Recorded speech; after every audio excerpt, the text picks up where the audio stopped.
I'm Revati Hariharan and this is Janta Janardhan.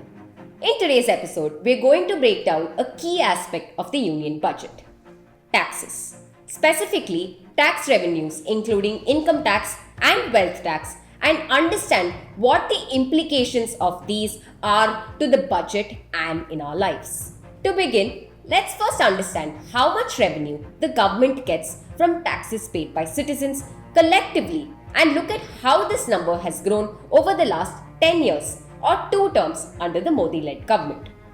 According to the Finance Ministry, an average of 77% of the total revenue the government gets comes from taxes.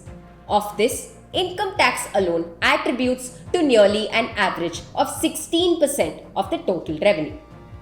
This basically means that a big part of the government's revenue comes directly out of the salaried citizens. Now let's talk about this 2024 budget that has been in the center of public criticism for not easing the burden on the middle class. To understand this, let's further look at income tax rates between 2018 and 2023 and compare it with the average salaries during that same period. According to the official data, the income tax rate increased by an average of 15% between 2018 and 2023. During this same period, average salaries in the country grew only nearly 3%. This according to the annual periodic labor force survey. So while tax rates grew at an average rate of 15% in 6 years, average salaries grew only 3%. If you think this number is unfair, add inflation to this. Between 2018 and 2023, the inflation was an average of 5%, which means an average 5% increase in prices between 2018 and 2023. So let's sum up that equation. When we paid 15% more tax on an average in 6 years, we saw a meager 3% increase in salaries whilst facing a 5% price rise. Let's also not forget that 15% does not include other taxes we pay like the GST. I'd like to point out, however, that there is one caveat. Like the world over, India too was hit by the coronavirus pandemic in 2020, which affected the numbers to a large extent. Let's now look at how India's tax rates fare against tax rates in developed nations like the US, UK, and the European Union, who have a strong public funded education and healthcare. The maximum individual tax rate in the US is a little over 50%. In the UK, it is 40%. In the European Union, it is 21% maximum tax on individuals. India stands at a maximum individual tax slab of 30%. Here are some more rather shocking numbers.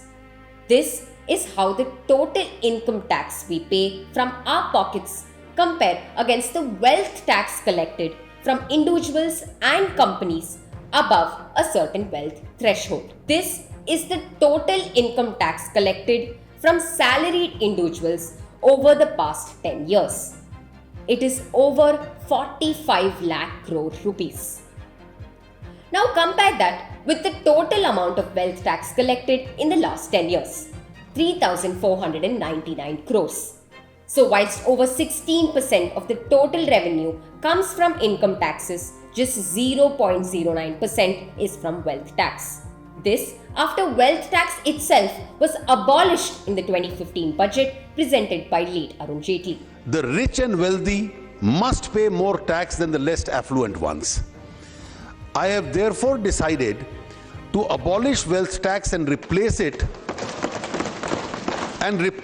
with an additional 2% surcharge on the super rich with a taxable income of over rupees 1 crore. Let's now compare that 0.09% wealth tax with this chart, which shows that India ranks third when it comes to the highest number of billionaires in the world. United States has 735 billionaires, China at second with 495 billionaires, and India at third with 169 billionaires. This despite India being a low middle income country. Lastly, I want to end this video with yet another comparison. This time with the other top players in the world. In Spain, a minimum of 3% wealth tax is levied on those whose net worth is over 1000 crore Indian rupees. In India, there are 1319 such individuals who have a net worth over 1000 crores, according to a report. So, if we charged that 3% wealth tax on these 1319 individuals, the government could make an additional tax of nearly 40,000 crores in just 1 year. In 10 years, that number would be 400,000 crore rupees.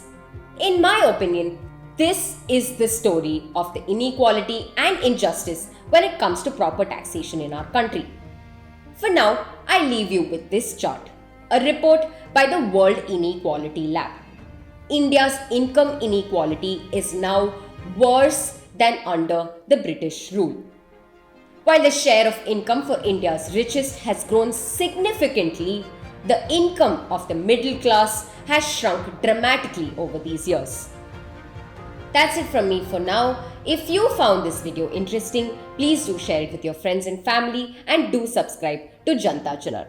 See you on the other side.